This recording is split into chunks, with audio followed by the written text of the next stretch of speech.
Hello there. Happy Tuesday. I have just a short episode for you today, but one that I think will get you thinking. This generated from a question that someone asked me in my coaching program. So I think you know, I offer a coaching program called the Professional Creative Business Coaching Program. It's PCBC for short. If you're ever interested in learning more about that, you can at any time DM me the word coach over on Instagram and I'll get you all the information. But anyways, someone asked me what advice I would give myself if I could go back to when I was starting. I'm Bonnie Christine, and this is where all things creativity, design, business, and marketing unite. I'm a mama living in a tiny town tucked right inside the Smoky Mountains, running a multi-seven-figure business, doing the most creative and impactful work of my life. But when I first set out to become an entrepreneur, I was struggling to make ends meet and wrestling with how to accomplish my biggest dream of becoming a fabric designer. Fast forward to today, I'm not only licensing my artwork all over the world, but also teaching others how to design their creative life and experience the same success. I'm here to help you spend your life doing something that lights you up. I'll help you build a creative business that also creates an impact, changes people's lives, gives you all of the freedom you want, and is wildly profitable. Welcome to the Professional Creative Podcast. I really had to think about it for a minute. I would do anything to go back and talk to this version of myself. I can easily get emotional about just how wide-eyed I was, how hopeful I was, what a big dream and goal I had on my heart, and how afraid I was as well, but willing to do whatever I had to do. So I have 4 things. Number 1 is that it's not going to be easy, but it will be worth it. I think when you're just starting out, you know it's not easy and you know it's not going to be easy. You know that you didn't sign up for easy. But you're not sure if it's going to pay off. You're not sure if it will be worth it. And I think there's a level of fear. I mean, they're right. There always is, right? Like a fear of failure. There even is sometimes a fear of success if we really dig in there. But I think there's a fear of what if all of my sacrifice and all of my hard work and all of my time and attention and sweat and tears go without it being worth it. And that in some way will hold you back. It will make you play small. It will make you hesitate. It will make you not go all in. And so I would love to tell myself many years ago that it's not going to be easy, but it will be worth it. And when I think about what worth it means, right? Worth it to me means that I still just absolutely adore the work that I get to do. I love what I do. And to me, that makes it so worth it. I love my life. I love that I get to work, moving around and to my own schedule and with my family alongside of me. It will be worth it based on the impact that you have, based on the lives that you touch, based on the people that you can employ. What a gift. So it will be hard. It'll be the hardest thing you've ever done. You will want to quit. You will want to give up. You will question everything you're doing. But my dear one, it will be worth it. The next one I would love to tell myself is that feedback makes you stronger. I think feedback is something, again, that we're afraid of, especially if you are in a position like an artist or a surface pattern designer or anyone who's presenting work and asking for feedback publicly or from an art director or from a company or from some key decision maker.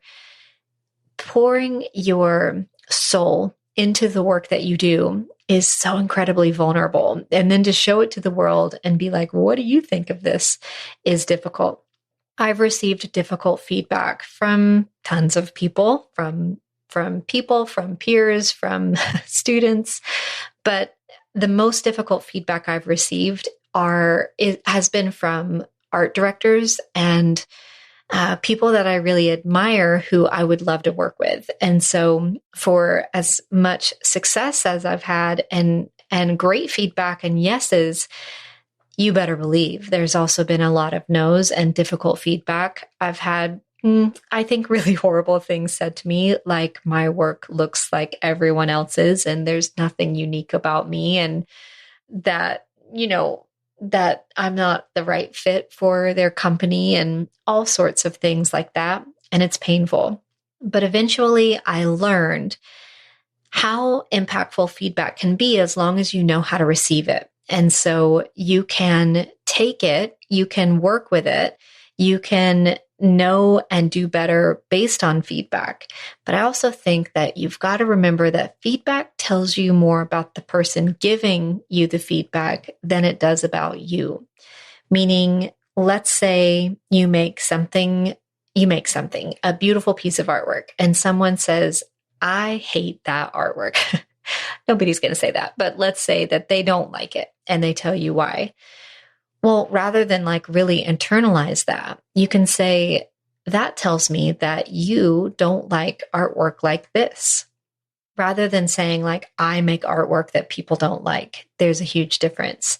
So remembering that no matter what you're getting feedback on, if it's a piece of work or if it's a podcast episode or if it's something that you've put out in the world, the feedback that you get tells you more about the person who's giving it than it does you. You never know where someone's coming from, what reality they're coming from. And there is a lot of feedback out in the world to be had and to be heard, and really setting up some protection around yourself and boundaries is absolutely possible, because this is also worth it. Getting difficult feedback is worth it, because getting your work out there and your voice out there is going to be worth it. It's just maybe not going to be easy. Picture this: your creative business thriving beyond your wildest dreams. More than just a business, an entire legacy. It's not just possible, but I want you to feel how close it is to within your reach. I want to unfold the map of success together with you. In fact, I want to invite you to join me on a journey unlike any other with my brand new professional creative business coaching program. If you're currently making in between $50,000 and $200,000 a year in your business, it's time to think bigger. Imagine expanding your team, honing your leadership, and overcoming the challenges most businesses face. You know, what got you to where you are today isn't going to be the same thing that gets you to where you're going. If you're nodding along, I made this program for you.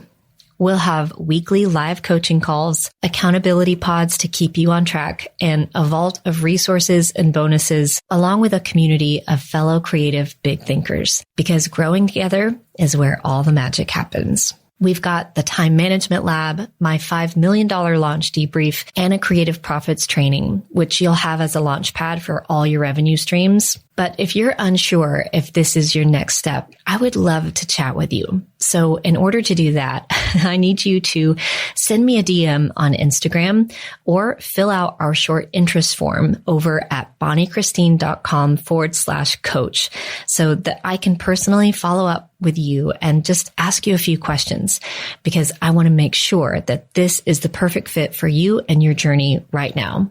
You have my word. If I don't think I can truly move the needle for you, I'll tell you. So if you're ready to elevate your creative business and step into your power and into a room of some really big thinkers, join me by filling out the interest form at bonniechristine.com/coach, or just DM me over on Instagram the word coach, and I'll respond with my first few questions for you.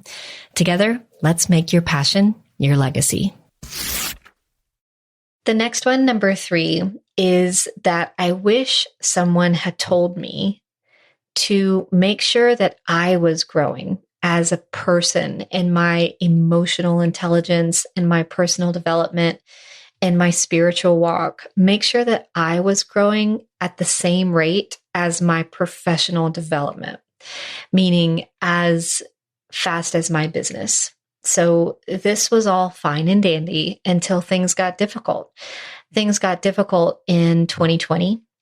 And I realized that my business had outgrown me. It had outgrown my own personal development, meaning I didn't have the leadership skills that I needed. I didn't have the emotional intelligence that I needed in order to bear the weight of the business.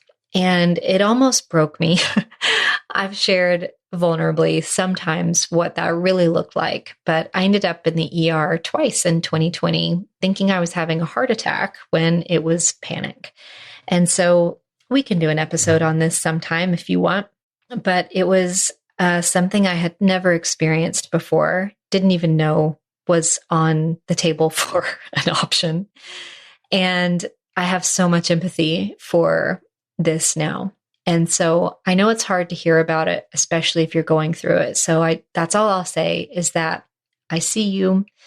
You can do this. You're really, really strong. And there's a lot of help to be had.